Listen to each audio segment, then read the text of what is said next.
O tema de nossa conversa hoje é a Revolução da Compaixão. Esse é um tema fascinante e corresponde a uma grande campanha iniciada pelo Dalai Lama, que hoje atingiu já uma proporção mundial e que está resumida nesse livro aqui chamado Façam a Revolução. Então, o Dalai Lama, ele é um ser excepcional. Eu diria que ele e o Papa Francisco são talvez os dois maiores líderes dos nossos tempos. Não apenas líderes religiosos, mas líderes do coração, né, que estão propiciando realmente uma grande transformação na nossa sociedade e no nosso planeta. O Dalai Lama tem uma trajetória muito interessante. Ele foi conduzido à condição de Dalai Lama quando tinha 16 anos. Ele foi reconhecido como Dalai Lama muito antes, mas ele assumiu o trono, vamos dizer assim, do Tibete, em Lhasa, com essa idade de 16 anos. Mas logo aos 25 anos ele teve de fugir do Tibete quando houve a invasão da China, né, que fez com que ele tivesse de fugir escondido para não ser preso. E, embora originalmente os chineses tivessem dito que pretendiam conviver em paz com os tibetanos, aos poucos a violência foi crescendo e ele realmente nessa época, quando tinha 25 anos, fugiu do Tibete e viveu na Índia desde então. E a sede do governo no exílio do Tibete fica lá em Dharamsala, que fica nos Himalaias, no norte da Índia. E ele sempre foi uma pessoa muito voltado para uma consciência planetária, para o desenvolvimento de uma consciência planetária, muito preocupado com a ecologia, com a preservação ambiental, sempre apoiando as campanhas em prol da redução dos impactos que estão levando ao aquecimento global, né, as mudanças climáticas, e especialmente um grande batalhador pela paz mundial. Ele sempre foi uma pessoa muito ativa na campanha pelo desarmamento. Ele diz que todas as guerras são uma ignorância, são inúteis. Não podemos nunca resolver os conflitos pela violência, pelas guerras. Então, ele, ao longo de toda essa carreira dele, ele trabalhou nesse sentido. E agora, então, ele lançou essa campanha que é chamada Revolução da Compaixão. E interessante que essa campanha está voltada para os jovens, porque ele considera que os jovens estão mais acessíveis, não mais sintonizados, tanto com a preservação ambiental, como com essa mentalidade que é tão necessária hoje da transformação e da criação de uma consciência de paz, de uma consciência de compaixão, de fraternidade e a construção de um planeta, né, de uma humanidade sem muros. Nessa campanha ele fala, vamos derrubar os muros. Assim como nós derrubamos o muro de Berlim, nós temos que derrubar todos os muros, esses muros da vergonha que estão separando as pessoas. Da mesma forma que Blavatsky, ele falava que a separatividade é uma grande ilusão, né? Que nós temos que perceber que nós pertencemos, antes de sermos membros de uma religião ou de uma classe social ou de algum país, nós somos seres da família humana. E o interesse coletivo, o interesse da família humana tem que ser colocado à frente dos interesses pessoais, dos interesses corporativos e os interesses nacionais também. E ele chega a dizer que as religiões hoje estão perdendo a sua importância. Tem um livro que foi lançado por ele também há pouco tempo, chamado Beyond Religion, Além das Religiões, que já está traduzido em português, em que ele fala que antes de você ser um budista, um católico ou um protestante, você é um ser humano. Então nós temos que perceber que é muito mais importante essa percepção de que nós fazemos parte da família humana e desenvolvemos a compaixão com todos os seres, não só com os seres humanos, mas com todos os seres vivos. Isso é muito mais importante que lutar pelos interesses de um país, os interesses de uma religião, defendendo uma ideologia ou outra. Nós temos que nos perceber como parte dessa consciência global.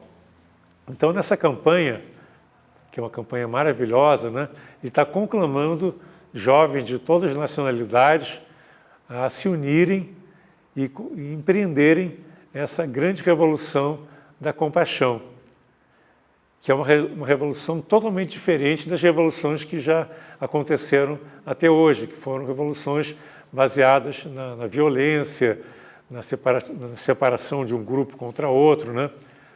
Então, você vê, por exemplo, talvez a mais famosa das revoluções foi a Revolução Francesa, 1789. E essa revolução tinha um ideal maravilhoso, né? Toda a revolução foi voltada para 3 princípios, que são a liberdade, fraternidade e igualdade. Só que, na prática, aqueles que desenvolveram, né, grande parte jovens que empreenderam essa revolução, acabaram não conseguindo trazer esses princípios para a sua vida. Eles decapitaram não só, inicialmente eles decapitaram os monarcas, né, e as pessoas da realeza. Depois continuou uma briga entre eles e alguns daqueles que eram líderes da revolução foram decapitados também, foram para a guilhotina. Então, houve uma grande dificuldade em trazer os ideais para a prática, porque prevalecia nessa revolução, como em todas as outras, essa ideia da separatividade. Eu sou de um lado, a monarquia é do outro, né? Eu sou de direita, o outro é de esquerda. Então, essas visões baseadas em ideologia, separando as pessoas, separando as nacionalidades, separando as religiões, sempre geram violência. A mesma coisa na Revolução Bolchevique na Rússia, a Revolução Cultural na China. Todas as revoluções, na realidade, trouxeram muita violência, porque não eram baseadas nessa visão integrativa, nessa visão em que todos os seres são vistos como parte de uma mesma divindade, de uma mesma família humana. Então, a Revolução da Compaixão parte desse princípio, né, que nós fazemos parte do mesmo todo. Só que ele percebeu, ao longo dos seus 83 anos de existência, que os jovens estão muito mais receptivos para esses ideais. E eles já estão envolvidos em uma série de campanhas, né? E um dos exemplos bem recentes que nós podemos observar foi a Greta Thunberg, que é uma sueca de 16 anos que comandou uma grande manifestação em prol do meio ambiente, né, contra as mudanças climáticas, né, conclamando as nações todas a empreenderem medidas para combater as mudanças climáticas e minimizar os efeitos do aquecimento global. Então, você vê, foi uma jovem que falou nas Nações Unidas, falou para auditórios muito grandes de pessoas de cabeça branca, mas ela conseguiu reunir milhares de pessoas no mundo todo em demonstrações que mostravam que é necessário essa mudança. E não é só na área ambiental, os jovens estão se mobilizando cada vez mais para essa mudança. E o Dalai Lama percebeu isso e está focando nos jovens esse trabalho voltado para uma grande transformação que é baseada muito mais numa mudança interior do que numa mudança exterior. As revoluções que são baseadas em mudanças de regime, em mudanças econômicas, em mudanças de tipo de grupo que está no poder, não levam a uma solução pacífica, né? E a paz é o que todos nós queremos. E é interessante que o Krishnamurti, ele propõe a mesma coisa, né? Ele fala que a única revolução possível é a revolução interior. essa revolução que começa no coração, que transforma as pessoas, porque uma vez que as pessoas sejam transformadas, a atitude que elas terão na vida será diferente, e uma pessoa que se transforma, uma pessoa que amplia a sua consciência, ela passa a influenciar todo o seu meio. Então, muito mais do que palavras, as ações, as atitudes têm um poder gigantesco de transformar a sociedade, e com reflexos no meio ambiente, em todas as áreas do conhecimento e da atividade humana. Então, Dalai Lama, ele vem desenvolvendo esse trabalho. A campanha foi lançada em final de 2017, desenvolveu o ano passado e esse ano, e reuniões estão sendo feitas em diversas cidades, lá em Dharamsala, em Nova Delhi e outros locais no mundo, reunindo grandes lideranças, não só de jovens, mas de todas as idades, para desenvolver esse trabalho. E aqui em Brasília, a União Planetária abraçou essa ideia, e nós estamos empenhados em desenvolver uma série de atividades em afinidade com essa grande campanha, né? Já está sendo prevista, não tem data, uma grande passeata pela paz e pela compaixão universal, e nós pretendemos fazer uma série de encontros com professores e possivelmente também encontros nas escolas para levar essas ideias, né, do Dalai Lama, e conclamar também os professores a levarem aos seus alunos essa proposta de transformação. E isso aí certamente vai ter um efeito multiplicador muito grande, né? Que uma vez que poucos jovens tenham essa capacidade de perceber a necessidade de mudança e comecem a desenvolver isso nas suas vidas, né? Isso vai ter um efeito cascata certamente muito grande. E o interessante é que o Dalai Lama, né, para desenvolver essa campanha, ele se baseou na sua própria experiência. E ele dizia assim, que ele percebeu a importância da compaixão no processo de transformação humano. E ele cita um caso muito interessante que eu já tinha... Ele cita nesse livro também, na Façam Revolução, mas em outras palestras ele já tinha falado sobre esse caso. É um monge tibetano que morava em Lhasa, né, junto com ele, e que na época da invasão chinesa, ele tinha se rebelado contra a ocupação chinesa, ele foi preso e ficou durante 18 anos num campo de concentração, sendo torturado. E depois ele conseguiu sair e foi para a Índia, né? Foi morar em Dharamsala junto com o Dalai Lama. Então ele contou para o Dalai Lama que ele passou um grande perigo. Aí o Dalai Lama perguntou para ele, mas qual foi esse perigo? Você tinha risco de ser morto devido às atitudes, né, dos algozes chineses? Ele falou, não, o meu problema não era o risco de vida, de perder a vida. O que eu tive medo realmente foi de perder a compaixão, porque eu estava sendo torturado enquanto eu estava preso, né, ao longo desses 18 anos, mas o que eu mais temia era perder a compaixão. Isso para mim seria perder tudo aquilo que eu entendia, né, aquilo que era mais caro para mim. Eu achei essa narrativa de uma beleza fantástica, né? Um monge que ficou preso durante 18 anos, sendo torturado, está preocupado em não perder a compaixão pelos chineses, que eram seus algozes. É algo assim fabuloso, eu acho isso, e demonstra bem como a pessoa que despertou realmente a compaixão tem uma atitude completamente diferente do que as pessoas comuns que estão habituadas a reagir e a atuar de uma forma emocional, de uma forma não reflexiva quando surgem problemas nas suas vidas. Então o Dalai Lama ele dá algumas indicações que são muito preciosas para aqueles que estão querendo abraçar essa ideia da revolução da compaixão, né? Então vocês têm que começar uma revolução interior. Então, aí as pessoas perguntam, mas como é possível começar essa revolução? Então você tem que começar a observar as suas atitudes, a maneira como você vive, a maneira como você se relaciona com as pessoas à sua volta, né? Isso faz toda a diferença.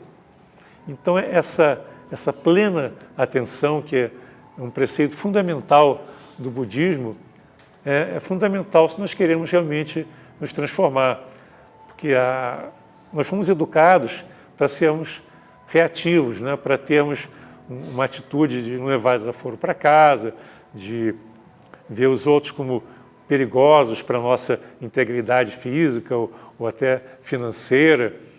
Então, essa visão do ser humano, né, como separado, essa visão do ser humano como pertencente a grupos e não à humanidade como um todo, está no cerne dos problemas sociais e ambientais do planeta.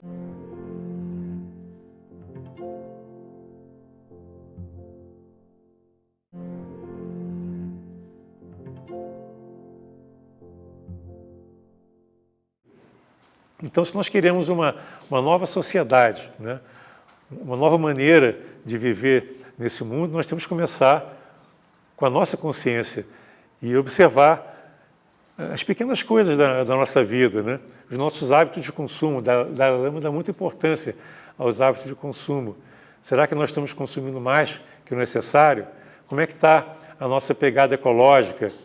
Hoje, em nível mundial, nós estamos já consumindo muito mais do que o planeta tem capacidade de repor. Em países como Estados Unidos e Austrália, nós precisaríamos de ter 6 planetas para poder dar conta do consumo que as pessoas têm nesses planetas, né? Ou seja, nós estamos já trabalhando além do que nós temos de disponibilidade de recursos no nosso meio ambiente. Já extrapolamos e estamos colocando em risco a capacidade de sobrevivência da nossa espécie. Então, a maneira como nós consumimos é fundamental. E ele dá vários exemplos, né? E ele cita, inclusive, a carne como sendo um grande problema, porque 1/3 das áreas agriculturáveis do planeta são voltadas para a produção de carne ou para plantio de produtos como a soja, que são usados na alimentação animal. A quantidade de água que se usa para produzir a carne é muito grande. Então, existem muitos problemas ambientais relacionados com a pecuária. Então, ele fala, se nós nos tornássemos todos vegetarianos, o impacto que isso teria em termos de arrefecer o aquecimento global seria muito grande, né? Então, todos nós temos uma parcela de responsabilidade em relação às nossas atitudes, né? O que nós consumimos em termos de alimentos, os nossos hábitos de vida, a quantidade de transporte que nós usamos, são muitas coisas que não cabe detalhar aqui agora, que podem impactar ou positivamente ou negativamente o nosso meio, a natureza. E nós estamos numa situação hoje, ele diz, o Dalai Lama coloca o seguinte: essa nova geração que nasceu no século XXI, ela é a primeira geração que está realmente consciente dessa problemática. Até então, a minha geração, por exemplo, a maioria de vocês, não tinha tão claro essa problemática ambiental e social que nós encaramos hoje, né? Hoje nós temos uma série de crises que se superpõem e estão colocando em risco a própria sobrevivência da espécie. Não do planeta Terra, que ele vai continuar de qualquer maneira, mas a nossa civilização, como ela é hoje, está em risco em função de toda uma série de atitudes que nós temos, de consumo, né? A poluição crescente, o aquecimento global e assim por diante. Então ele diz, é a primeira geração que está consciente e é a última que pode fazer alguma coisa. Olha que interessante. É a última que pode tomar uma atitude para reverter esse processo. Nós temos pouco tempo para conseguir reverter uma crise que pode ser incontrolável. Quer dizer, algumas pessoas chegam a dizer que nós já passamos do limite de não retorno, né? Mas o Dalai Lama é otimista, eu também sou otimista. Apesar da crise, eu acho que nós podemos certamente fazer muita coisa. E ele diz o seguinte: diante de toda essa destruição né, através de conflitos, de guerras, de agressão ao meio ambiente, né, nós não devemos ficar desanimados, porque o desânimo leva à inércia, e aí a coisa só faz piorar. Nós temos que ter uma atitude positiva, uma atitude proativa para realmente gerar as transformações que são tão necessárias hoje se nós queremos continuar a existir como espécie, né? Então, ele dá essa mensagem para os jovens, mas é lógico que todos estão sendo chamados a participar dessa grande empreitada em prol de um mundo de paz, um mundo de compaixão. Ele coloca que no budismo existem 4 preceitos, 4 princípios, né, que são fundamentais para que nós possamos viver com qualidade, viver em paz, que são, isso inclusive na meditação Vipassana é muito estressado, é muito enfatizado, que é o amor, a compaixão, a alegria e a equanimidade. Essas são os 4 virtudes ou 4 princípios que devem ser trabalhados por todos nós. Nós queremos ter uma vida de paz, uma vida integrada, uma vida de cooperação que cada vez mais é tão necessária. E o Dalai Lama, ele então convoca os jovens, né, dizendo que eles têm que ser atletas da compaixão. Eu achei muito interessante também esse termo que ele usa, né? Vocês têm que fazer revolução, vocês têm que ser atletas da compaixão.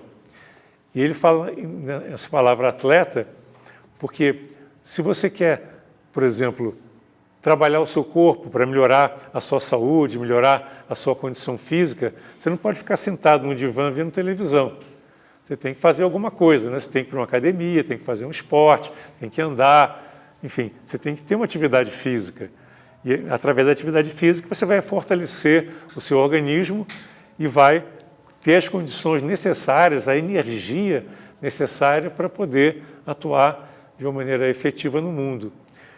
Então, você ser um atleta da compaixão é você se preparar, não só fisicamente, como um atleta esportivo trabalha, mas se preparar em todos os níveis do seu ser. O físico também é importante, você tem que cuidar muito do físico, evitando a ociosidade, trabalhando, né, fazendo atividades físicas, esporte. Mas ele diz que, além disso, é muito importante você trabalhar as suas emoções e os seus pensamentos. E isso faz parte do seu todo, né? Às vezes as pessoas dão muita ênfase em ser um atleta físico, mas ser um atleta emocional é você estar preparado para suportar as frustrações, por exemplo, estar preparado para suportar uma agressão sem reagir. Isso exige uma preparação, um treinamento muito grande, né? Também trabalhar os seus pensamentos, não deixar que um pensamento negativo tome posse da sua mente e você passe a reagir negativamente em relação a qualquer coisa que seja. Daí a importância dos preceitos budistas, né?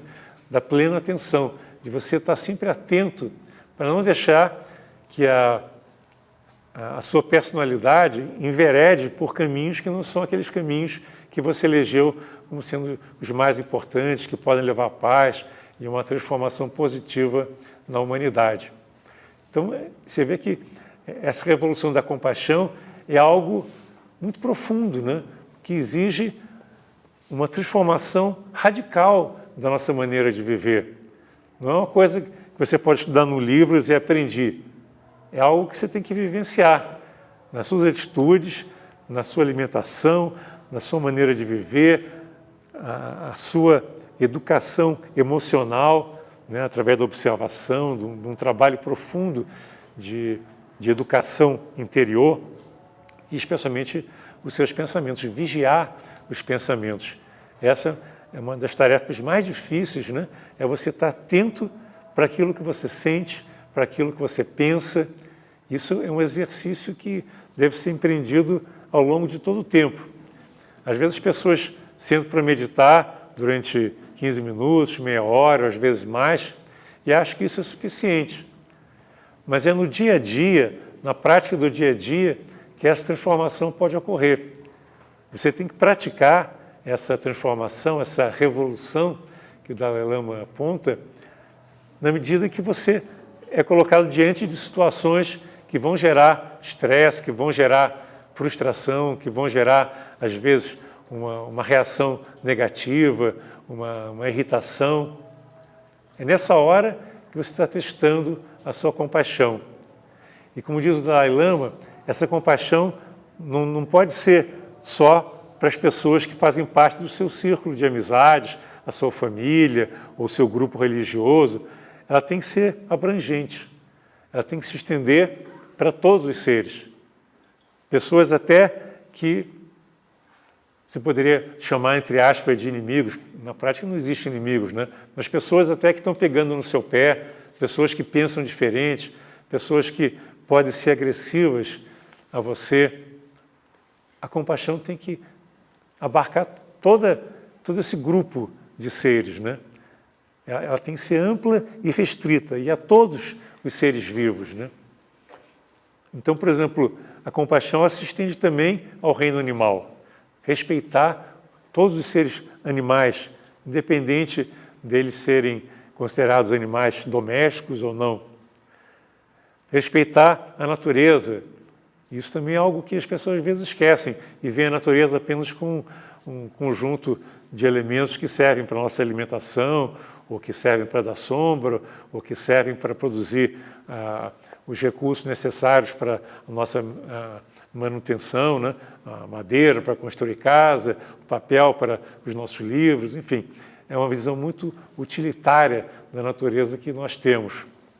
Então, essa percepção de que nós somos a humanidade, nós somos o reino animal, nós somos o reino vegetal e nós somos o planeta, é algo que faz parte dessa nova mentalidade integrativa e está no âmago desse sentido de compaixão.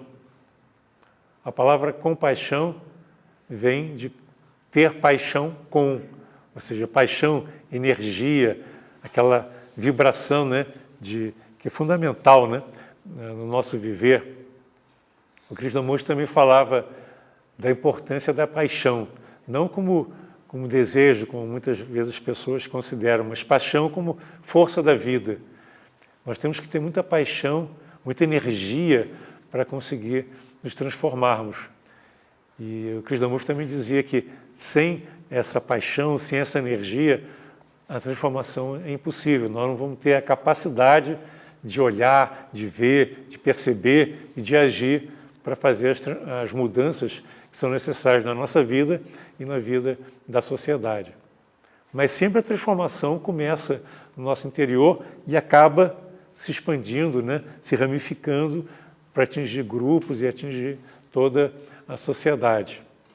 Então, vocês veem a profundidade, a beleza dessa campanha que está sendo proposta pelo Dalai Lama. Então, nós temos que começar a refletir, olhar para o passado, né, e perceber como que tudo que nós vivenciamos historicamente, não só nessa geração, mas em gerações passadas, foram equivocadas na medida em que propunham soluções separatistas, né? Propunham uma religião em detrimento da outra, um regime político em detrimento do outro, e, no fundo, nunca conseguiram trazer os princípios da fraternidade e da paz para uma vivência social e ambiental.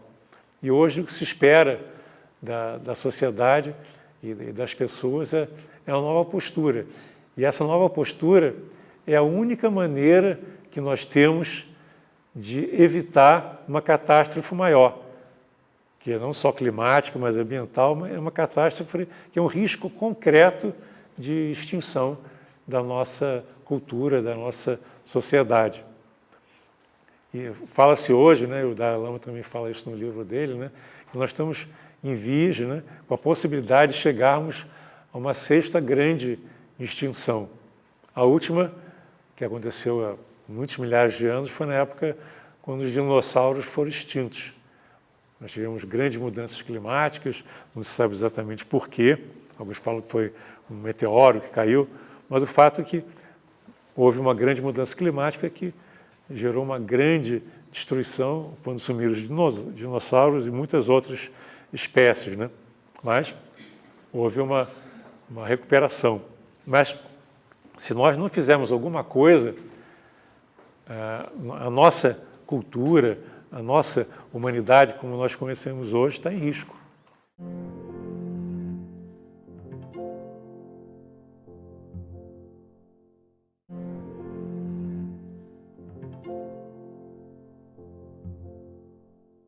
É muito importante que nós estejamos atentos, né? E venhamos a abraçar essa causa também. Eu acho que cada um de nós pode ser um veículo dessa campanha. Cada um de nós pode ir para uma escola propor atividades, né, que visem trabalhar essa nova mentalidade junto com as crianças, trabalhar através da meditação essa nova consciência. São muitas ações que podem ser desenvolvidas, né, que vão tocar os jovens, que vão tocar a comunidade como um todo e propiciar essa transformação que é tão necessária. Eu queria, sim, saber de vocês também como é que vocês sentem essa visão do Dalai Lama, como é que vocês percebem essa proposta dessa revolução. Vocês acham que essa revolução é possível? Vocês sentem nas suas vidas que nós podemos realmente empreender essa revolução interior? Nós estamos prontos para abrir mão, às vezes, do conforto, abrir mão de, às vezes, ideias que nos são caras em prol do benefício de toda a comunidade? Porque vocês veem que nós estamos caminhando hoje para uma situação de crise cada vez mais profunda. Você vê, um dos elementos que o Dalai Lama cita, né, é a perda da biodiversidade. Quer dizer, os nossos hábitos, as nossas atitudes estão fazendo com que uma espécie desapareça a cada 20 minutos. Isso é uma coisa absurda, né? 2/3 das espécies que nós tínhamos aqui no nosso planeta já desapareceram, só sobrou 1/3. Então, o ritmo de destruição de espécies é uma coisa muito séria, né? Uma vez extinta, não volta mais. O ritmo outro assunto que é muito preocupante, por exemplo, é o derretimento das geleiras. O derretimento não só do que nós temos hoje nos 2 polos, né, na Antártica e no Ártico, que é um derretimento cada vez maior do gelo naquela área, que está gerando a elevação do nível dos oceanos, que vai trazer impactos muito grandes em várias cidades que são do nível do mar, ou próximo do nível do mar. Então, isso é algo grave, né? Vai impactar milhões, talvez mais provavelmente bilhões de pessoas. E uma coisa que acontece também é que a maioria dos nossos rios, por exemplo, nos Himalaias, né, existem muitos rios que cujas águas provêm das geleiras. Isso no sul da América do Sul, nos Himalaias, em todas as cadeias montanhosas, esse gelo que é formado nas calotas, né, nas montanhas, acabam gerando, através do gelo regular, a água que flui pelos rios. E dizem que se as geleiras, por exemplo, dos Himalaias secarem, e a perda de gelo ano a ano é bastante grande, né? Dizem que em algumas décadas pode acabar completamente o gelo dos Himalaias. Se isso acontecer, 1,5 bilhão de pessoas vão ser afetadas. Você vê que dado impressionante, 1,5 bilhão de pessoas deixarão de ter água, porque os rios também não terão mais aquele fluxo de água das geleiras. Então, são muitas coisas que estão acontecendo hoje para as quais nós não estamos estão atentos e que estão causando um impacto muito grande, né? Além daquilo que é óbvio, né? As guerras, né? O Dalai Lama fala, poxa, eu tenho 83 anos, eu passei por várias crises profundas, né? Esse século XX, que foi o meu século, foi marcado por conflitos o tempo todo e por 2 guerras mundiais. Mas eu sou esperançoso que eu vi, por exemplo, países como Alemanha e França, que tiveram dezenas de guerras ao longo da sua história, né? E que no século passado, no século XX, tiveram 2 guerras mundiais em que eles estavam, né, no epicentro ali do conflito, né? Então, quem diria que países que tiveram nas trincheiras brigando no campo de batalha até 1945, né, foi quando terminou a Segunda Guerra, viessem a ser aliados hoje e membros de uma unidade, né, que é a União Europeia. Então, vocês veem que coisa... isso nos dá muita esperança, né, perceber que países que estavam sempre brigando entre si, hoje fazem parte de uma grande união, assim como todos os países que compõem hoje a União Europeia. E o Dalai Lama ele diz o seguinte, os jovens devem agora buscar, mirando-se no que foi feito na Europa, que outras uniões sejam criadas, a União Africana, a União Norte-Americana, a União da América Latina, a União Asiática e assim por diante. Quer dizer, na medida que os países que outrora já brigaram perceberem a importância da cooperação, a importância da paz, isso vai trazer uma mudança mundial fabulosa, né? E acabar com todos esses horrores que nós temos presenciado, né? Eu presenciei muitas coisas terríveis, como, além de todas essas guerras, o Holocausto, os imigrantes, né, morrendo, fugindo das terras que se tornaram estéreis, fugindo das perseguições políticas e se afogando no Mediterrâneo, por exemplo, né? São muitas coisas que tocam o coração. Mas, ao mesmo tempo, diz ele, eu sou otimista porque eu vi a União Europeia, eu vi a queda do Muro de Berlim. A queda do Muro de Berlim foi uma coisa fantástica, né? Porque foi feita basicamente pelos jovens. Ela foi possível porque o contexto foi favorável também, né? E uma das pessoas assim, que foi mais importante nesse processo foi o Gorbachev, né? Com a sua política, né, de Glasnost, com o desenvolvimento dessa visão da não violência, né? Quando os jovens começaram a derrubar o muro, ele deu ordem para os militares não atirarem nos jovens. E isso permitiu que o muro, era um muro de 3 metros de altura por 150 quilômetros de extensão. E, de repente, ele caiu. As pessoas pensavam que isso aí não ia acontecer tão cedo, né? Mas, em 89, aconteceu a queda do Muro de Berlim, e isso foi um marco, né, de que os muros devem cair, não só podem, como devem cair. Então, ele fala para os jovens, derrube os muros da vergonha, que nesse muro da vergonha foi derrubado. Nós precisamos derrubar todos esses muros. Esses muros que estão fisicamente colocados, né? E tem gente hoje querendo fazer novos muros, né?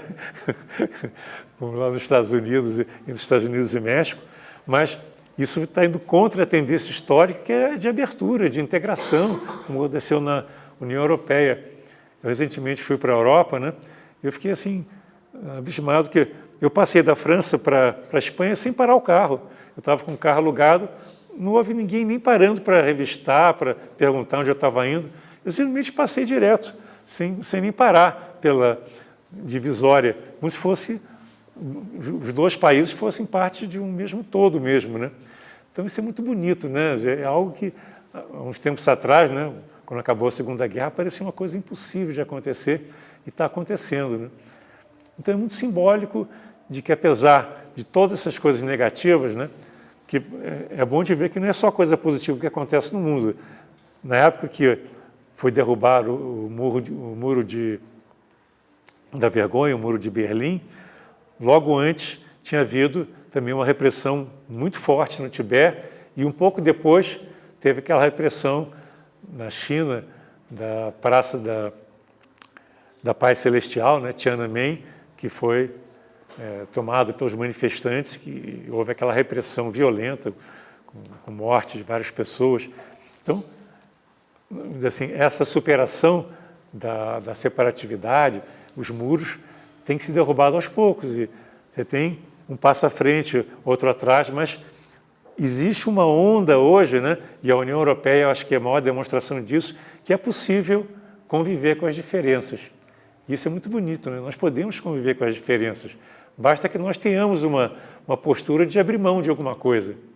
A União Europeia foi uma costura, né, em que não foi fácil, né? Assim como outras costuras que estão sendo feitas hoje não são fáceis.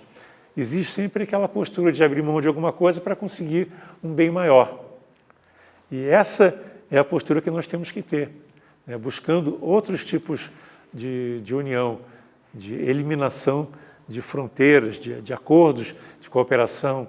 Ontem nós tivemos um acordo importante, né, da União Europeia com o Mercosul, de cooperação, que foi assinado.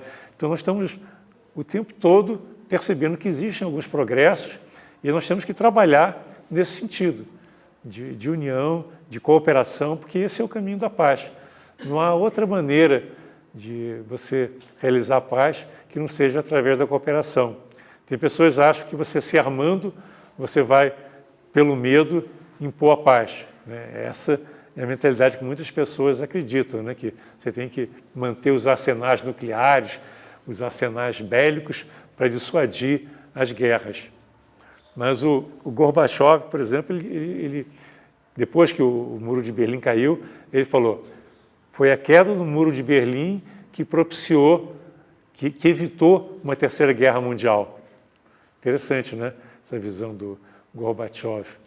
Então, é sempre a integração, a cooperação, a união é que propicia realmente um bem-estar e a eliminação de todos os sofrimentos que fazem parte desse mundo belicoso em que nós vivemos. E o Dalai Lama, como um budista, né, ele sempre esteve muito preocupado com a eliminação do sofrimento e com a paz.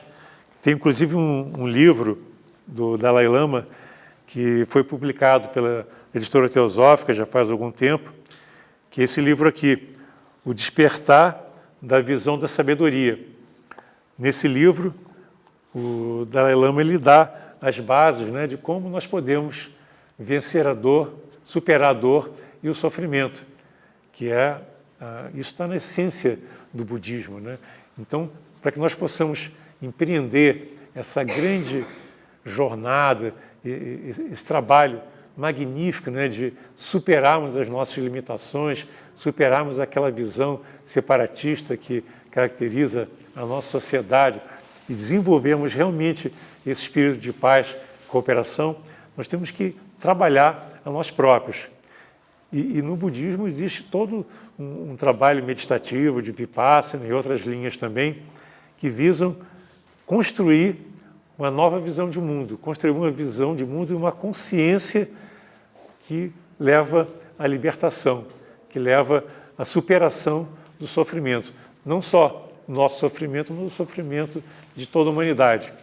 E como nós somos unos, nós somos o mundo, nós somos a humanidade, na hora que nós superarmos o nosso sofrimento, nós também estaremos propiciando que a humanidade supere esse seu sofrimento, supere a situação calamitosa que em algumas áreas do planeta existem pessoas morrendo de fome, enquanto que outros estão esbanjando dinheiro.